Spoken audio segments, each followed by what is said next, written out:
नमस्कार, आपण पाहतात ठाणे 24 तास। देशभरात नीट पेपरफुटी प्रकरण चांगलेच गाजले आहे।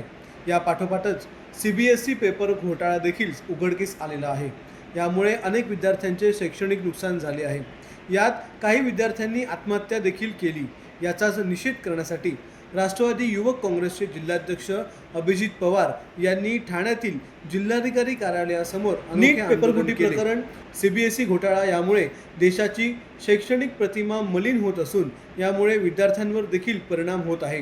म्हणून केंद्रीय शिक्षण मंत्र्यांनी नैतिकतेच्या आधारावर राजीनामा दिला पाहिजे अशी भूमिका राष्ट्रवादी युवक काँग्रेसचे अभिजित पवार यांनी मांडली आहे।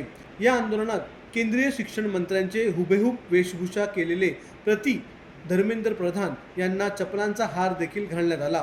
देशातल्या विद्यार्थ्यांना खेळणं समजलं आहे। हा देशातील विद्यार्थ्यांचा अपमान आहे। हा अपमान सहन केला जाणार नाही।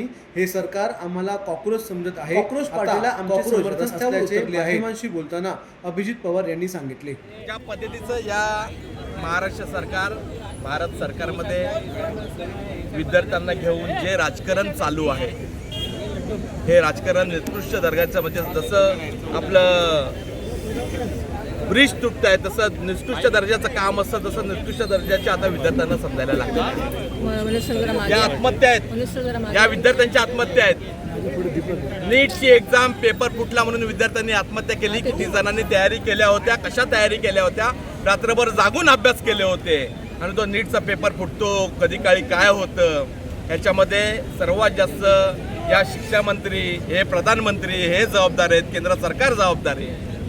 या जबाबदारीतून ते सगळे पळून चाललेले आहेत। या धर्मेंद्र प्रधानांनी राजीनामा तर दिलाच पाहिजे, कारण की या पद्धतीचं राजकारण या विद्यार्थ्यांच्या बाबतीत या महाराष्ट्रामध्ये चाललेलं आहे। हे अतिशय बेकार चालू आहे विद्यार्थ्यांच्या भाषेमध्ये। कोणी विद्यार्थ्यांना कॉकरोच बोललं जातं, कुठे विद्यार्थ्यांना तुलना एखाद्या हातगाडीवरच्या कामगारासारखी केली जाते। विद्यार्थ्यांना काय सन्मान देत आहे ते, तुम्ही नाले सफाई करा, तुम्ही वडे विका।